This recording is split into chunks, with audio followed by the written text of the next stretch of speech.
Chapter 40. When I came out of the palace, I walked along with my shoulders hunched. Dawn in Tabriz is never warm, and in this manner I made my way toward the caravanserai without trying to take any shortcuts. I was not in a hurry to get there. I needed some time to think things over as I had not calmed down from the exhilaration of the night and my mind was still full of images, gestures, and whispered words. I could no longer tell whether I was happy. In a way, I felt complete, but this feeling was tinged with the inevitable guilt which comes with clandestine affairs. Thoughts kept on coming back to me, as haunting as thoughts can be during sleepless nights. After I left, did she go back to sleep with a smile? Does she have any regret? When I see her again, and if we are not alone, will she treat me as an accomplice or a stranger? I shall return tonight and try and look for some faith in her eyes. Suddenly, a cannon shot rang out. I stopped and listened. Was it our brave and solitary Debange? It was followed by a silence, then a prolonged fusillade, and finally a lull.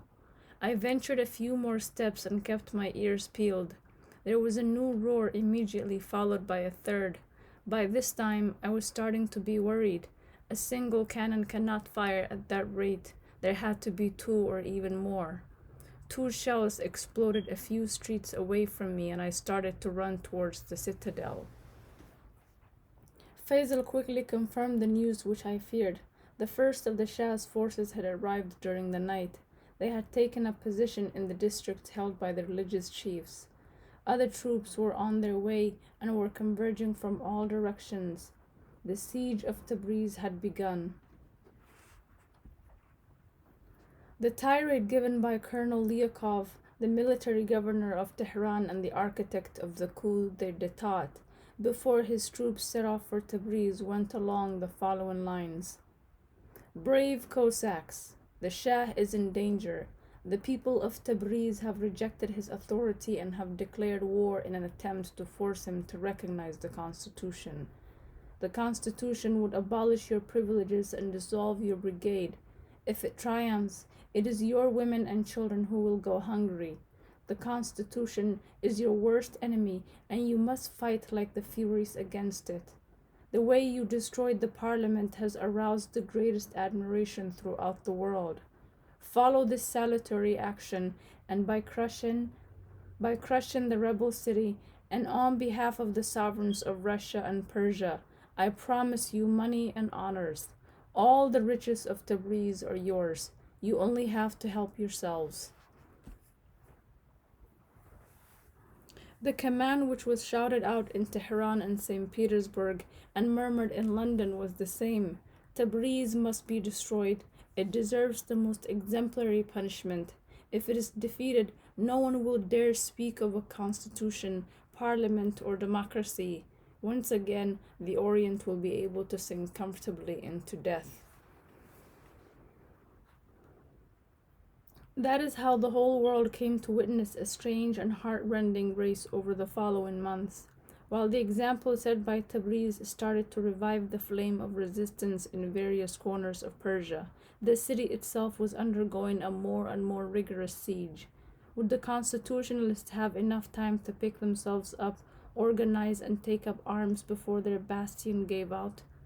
In January, they won their first big success. In an answer to an appeal by the Bakhtiari chiefs who were Shireen's maternal uncles, Isfahan, the former capital, rebelled and affirmed its attachment to the constitution and its solidarity with Tabriz. When the news reached the besieged city, an explosion of joy erupted on the spot. The whole night long, people chanted indefatigably, Tabriz, Isfahan, the country is waking up. However, the very next day, a massive attack forced the defenders to abandon several positions in the south and west. There was only one road left connecting Tabriz to the outside world, and that was the one which led north toward the Russian border. 3 weeks later, the city of Rashta rebelled in turn. Like Isfahan, it rejected the tutelage of the Shah and extolled the constitution and Faisal's resistance. There was a new eruption of joy in Tabriz. but immediately the besieged troops launched a new attack and the last road was cut. Tabriz was completely surrounded. The post could no longer get through, and nor could any food. They had to organize very strict rationing to be able to keep on feeding the 200,000 or so inhabitants of the city. In February and March 1909, more towns rallied. The territory of the constitution now extended to Shiraz, Hamadan, Meshed, Astrabad, Bandar Abbas, and Bushir. In Paris, the Committee for the Defense of Tabriz was formed, headed by a certain Monsieur de Folloy, who was a distinguished Orientalist. There was the same drive in London under the presidency of Lord Lamington, and more important still, the principal Shiite clergymen who were based in Karbala in Ottoman Iraq pronounced themselves solemnly and unambiguously in favor of the constitution and disavowed the backward-looking mullahs. Tabriz was triumphant, but it was also dying. Unable to confront so many rebellions and so much disaffection, the Shah became utterly single-minded. Tabriz, the source of evil, had to be brought down. When it fell, the others would yield. Since he had failed to take it by assault, he decided to starve it into submission. In spite of rationing, bread was rare. By the end of March, there were already several deaths, mostly among the old and very young. The press in London, Paris, and St. Petersburg was shocked and started to criticize the powers, who, it was stated, still had in the besieged city many of their nationals whose lives were now in danger. Echoes of this stance reached us by way of telegraph. Faisal summoned me one day to tell me, "The Russians and the English are going to evacuate their nationals soon so that Tabriz can be crushed without it provoking too much commotion in the rest of the world. That will be a hard blow for us, but I want you to know that I will not oppose the evacuation. I shall not hold anyone here against his will." He charged me to inform the people involved that everything would be done to facilitate their departure. Then the most extraordinary event of all came to pass. Having been there as a privileged witness allows me to overlook much human pettiness. I had started my round, intending my first visit to be to the Presbyterian mission, where I felt some trepidation about seeing the Reverend Director again, and having to suffer his reprimands. He who had been counting on me to reason with Howard, was he not going to reproach me for having taken an identical path? Indeed, he was quite distant with me, and showed the minimum of courtesy. However, when I had explained the reason for my visit, he responded without a moment's hesitation, "I shall not leave. If they can organize a convoy to evacuate the foreigners, they can just as well organize similar convoys to bring supplies to the hungry city."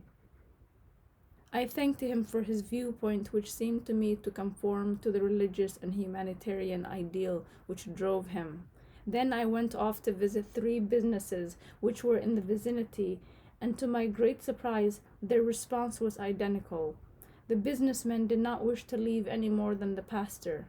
As one of them, an Italian, explained to me, "If I left Tabriz at this difficult moment, I would be ashamed to return later and carry on my business here. So I shall stay. Perhaps my presence will help make my government act." Everywhere it was as if word had gone round. I received the same immediate, clear, and irrevocable reply. Mr. Radislaw, the British consul, and the staff of the Russian consulate, with the notable exception of the consul, Mr. Poktinov, all gave the same reply to me and to their shattered governments: "We will not leave." In the city, the foreigners' admirable solidarity lifted people's spirits. But the situation was still precarious. On 18th April, Radislaw telegraphed London, "Bread is hard to find today. Tomorrow it will be even harder." On the 19th, he sent a new message: "The situation is desperate. There's talk here of a last attempt to break the stranglehold." In fact, a meeting was being held that day at the citadel at which Faisal announced that the constitutionalist troops were advancing from Rasht toward Tehran, that the authorities there were on the verge of collapse, and that it would not take much to make them fall and our cause triumph. But Howard spoke after him to mention that the bazaars were at present devoid of all foodstuffs. People have already slaughtered domestic animals and street cats. Whole families wander around the streets night and day in search of a shriveled pomegranate or a piece of barberry bread dropped in a gutter. Soon we run the risk of seeing people turn to cannibalism. 2 weeks. We only need to hold out 2 weeks. Faisal's voice was pleading, but Howard could do nothing about it. Our reserves have allowed us to survive up until now, but there is no longer anything left to distribute. Nothing. In 2 weeks the population will have been decimated, and Tabriz will be a ghost town. In recent days there have been 800 deaths from starvation and the numerous diseases which go with it. 2 weeks. Just 2 weeks, Faisal repeated, even if we have to fast. We have all been fasting for several days. What else can we do? Capitulate? Let go of the huge wave of support that we have so patiently built up? Is there no means of lasting out? Last out. Last out. These 12 men were haggard and dizzy with hunger and exhaustion, but also drunk on the thought that victory was within grasp. They had no thought in mind other than holding out. There might be a solution, Howard said. Perhaps. All eyes turned towards Baskerville. If we attempt to break out by surprise, if we manage to take this position, he pointed to a spot on the map, our forces will be able to sweep into the breach and re-establish contact with the outside world. By the time the enemy recovers, help will perhaps be in sight. I immediately stated my opposition to the plan. The military chiefs were of the same opinion. Everyone, without exception, considered it suicidal. The enemy was situated on a promontory at some 500 meters from our lines. It meant having to cross that distance over flat ground and scaling a massive wall of dried mud to dislodge the defenders, and then getting enough men into position to be able to resist the inevitable counterattack. Faisal hesitated.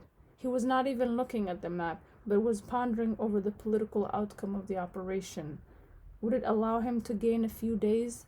The debate went on and became animated. Baskerville insisted and argued, often supported by Moore. The Guardian correspondent laid out his own military experience and stated that the surprise element could turn out to be decisive. Faisal brought the debate to a conclusion. I am still not convinced, but as no other action can be envisaged, I will not oppose Howard's plan. The attack was launched the next day, 20th April, at 3 in the morning. It was agreed that if by 5 o'clock the position had been won, operations would take place at multiple points along the front in order to prevent the enemy pulling troops back for a counterattack. However, within the first minutes the attempt seemed in jeopardy. A barrage of fire met the first sortie, led by Moore, Baskerville, and some 60 other volunteers. Apparently, the enemy was not all taken by surprise. Could a spy have informed them of our preparations?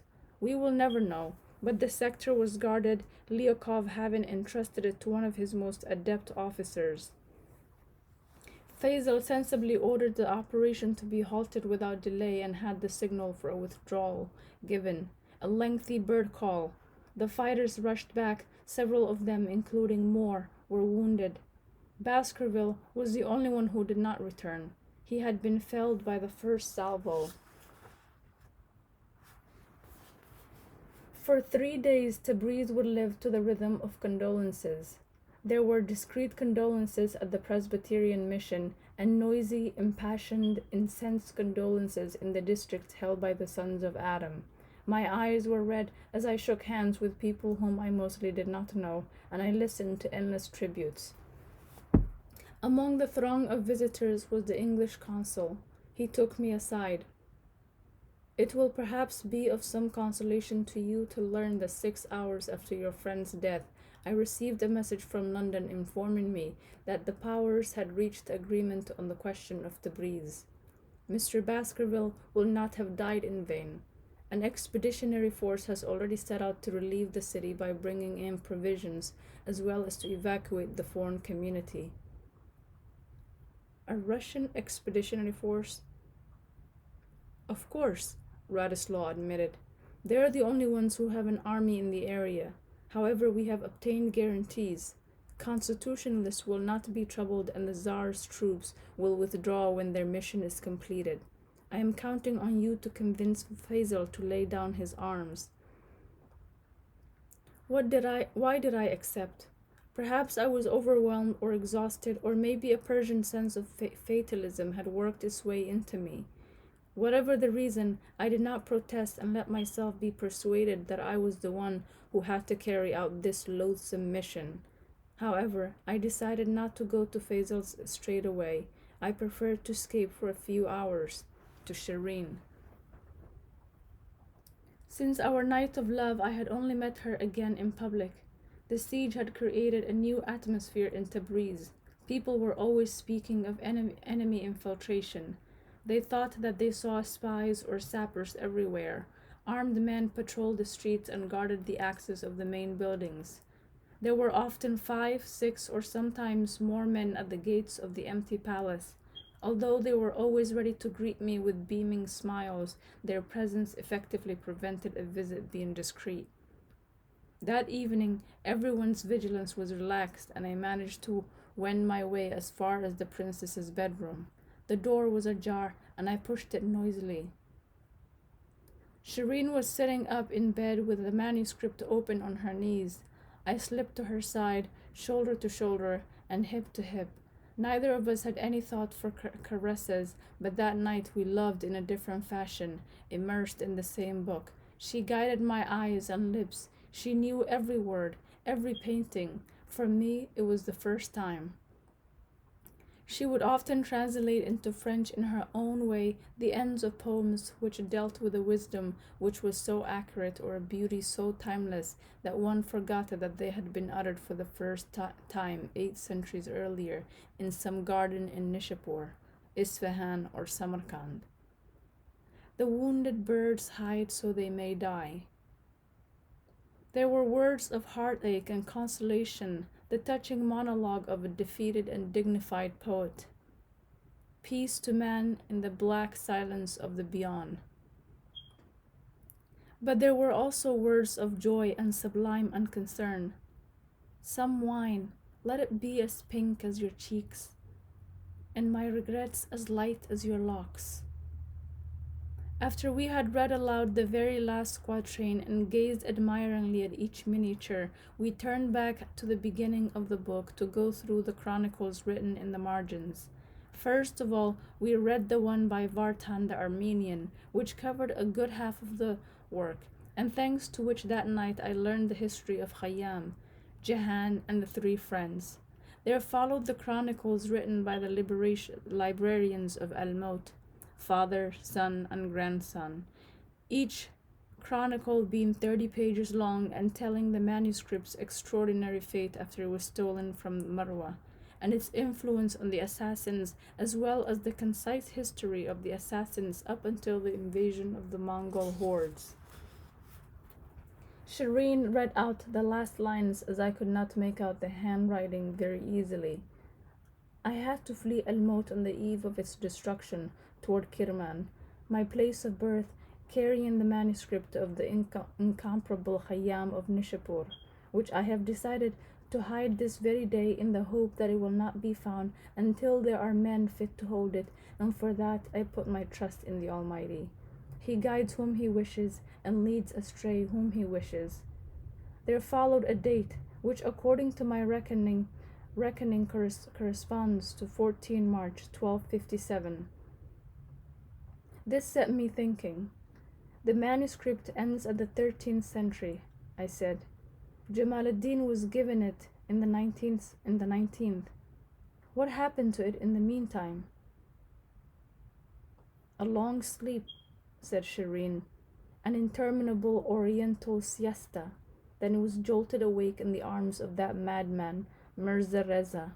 Wasn't he from Kirman, like the librarians from Al-Maut? Are you so shocked to find that he had an ancestor who was an assassin?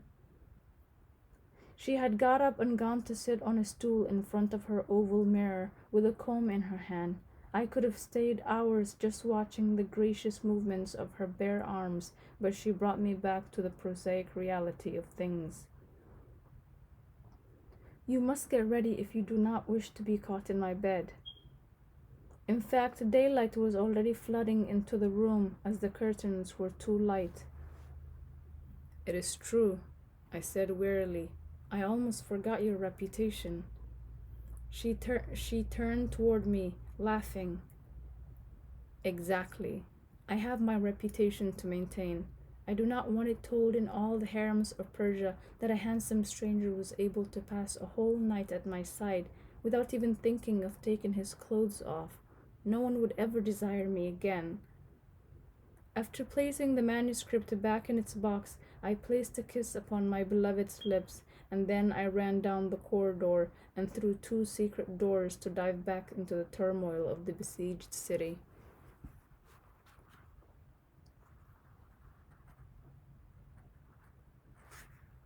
Chapter 41. Of all those who died during those months of hardship, why have I singled out Baskerville? Because he was my friend and compatriot? Most probably, but also because his only ambition was to see liberty and democracy triumph in the rebirth of the Orient, which for all that was foreign to him. Had he given his life for nothing? In 10, 20, or 100 years, would the West remember his example, or would Persia remember his action? I chose not to think about it lest I fall into the inescapable melancholy of those who live between 2 worlds which are equally promising and disappointing. However, if I limit myself to the events immediately after Baskerville's death, I can make myself believe that he did not die in vain. Foreign intervention, the lifting of the blockade, and a food convoy all happened. Was it thanks to Howard? Perhaps the decision had already been taken, but my friend's death quickened the rescue effort, and thousands of gaunt townspeople owed their survival to him. It can be imagined that the prospect of the Tsar's soldiers arriving in the besieged city did not thrill Faisal. I did my best to talk to him into accepting the situation. The population is no longer in a state to resist. The only gift that you can still give them is to save them from famine, and you owe them that after all the hardship they have put up with.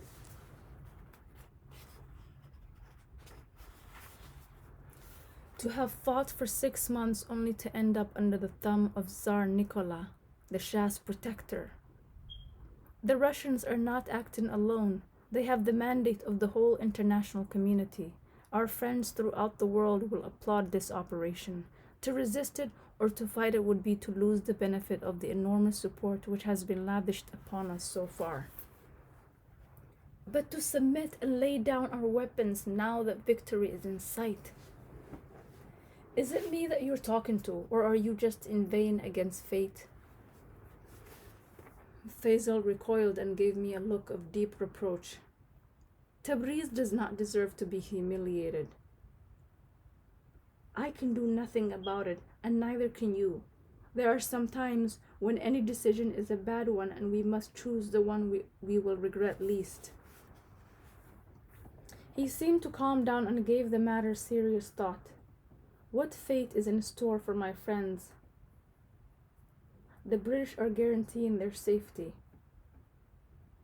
Our weapons?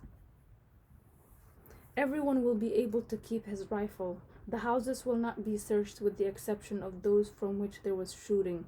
However, heavy weapons must be handed over. He did not seem in any way reassured. And tomorrow, who will force the Tsar to withdraw his troops? For that we have to trust Providence. Suddenly, I find you extremely oriental. Those who knew Faisal knew that he hardly ever meant the word Oriental to be a compliment, and particularly when he had a suspicious scowl on his face. I felt obliged to try a different tactic, so I stood up with a resounding sigh. No doubt you are right. I was wrong to argue. I'm gonna tell the British consul that I have not been able to convince you. Then I shall come back and stay with you until the end. Faisal took me by the shoulder to hold me back. I have not accused you of anything. I have not even turned down your suggestion. My suggestion? I have only passed on a suggestion from the English and made sure to tell you its provenance. Calm down and listen to me. I know very well that I do not have the means to prevent the Russians entering Tabriz. I also know that if I offer them the slightest resistance, the whole world will condemn me, starting with my compatriots who want now to be rescued, no matter by whom. I am even aware of the fact that the end of the siege will constitute a defeat for the Shah. Was that not what you were fighting for? Not at all. You see, I may condemn the Shah, but it is not against him that I am fighting. To triumph over a despot cannot be one's ultimate goal.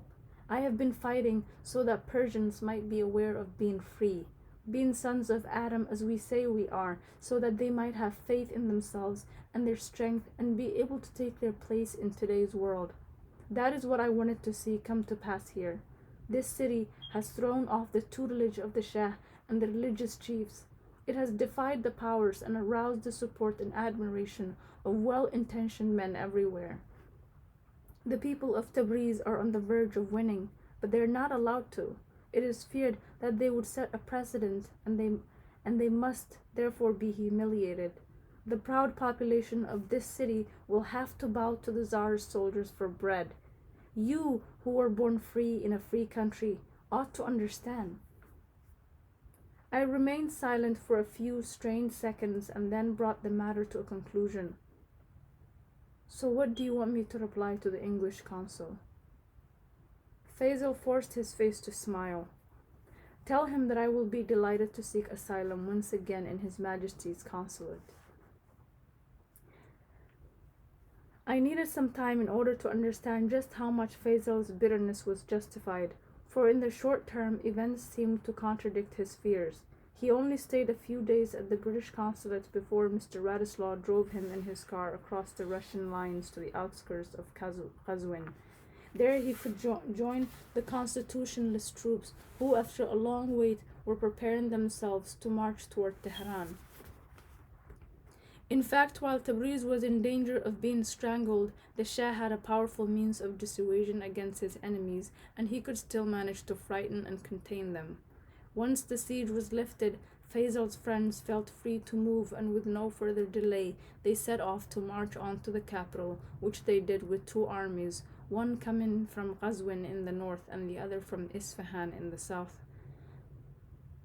The latter, mostly made up of men from Bakhtiari tribes, seized Qom on 23rd June. A few days later, a joint Anglo-Russian communique was broadcast demanding the constitutionalists to seize their offensive immediately in order to come to an arrangement with the Shah. If not, the two powers would find themselves obliged to intervene. However, Faisal and his friends turned a deaf ear and hurried on. On 9th July, their troops joined up below the walls of Tehran. On the 13th, 2,000 men made their entrance into the capital by an unguarded gate in the northwest near the French legation, watched with astonishment by the correspondent of the Temps. Only Lyakov tried to resist. With 300 men, some old cannons, and 2 Creusot machine guns, he managed to keep control over several districts in the center of the city. Heavy fighting went on unabated until 16th July. On that day at 8:30 in the morning, the Shah went to take refuge in the Russian legation, formally accompanied by 500 soldiers and courtiers. His action was tantamount to an act of abdication. The commander of the Cossacks had no choice other than to lay down his arms. He swore henceforth to respect the constitution and to place himself in the service of the victors on condition that his brigade was not dissolved, which reassurance he was duly given. A new Shah was appointed, the youngest son of the fallen Shah, who was just 12 years old. According to Shireen, who had known him since the cradle, he was a gentle and sensitive adolescent with neither cruelty nor perversity. When he crossed the capital the day after the fighting to go to the palace in the company of his tutor, Mr. Smirnov, he was greeted with shouts of "Long live the Shah!" coming from the same people who a day earlier had been yelling "Death to the Shah!"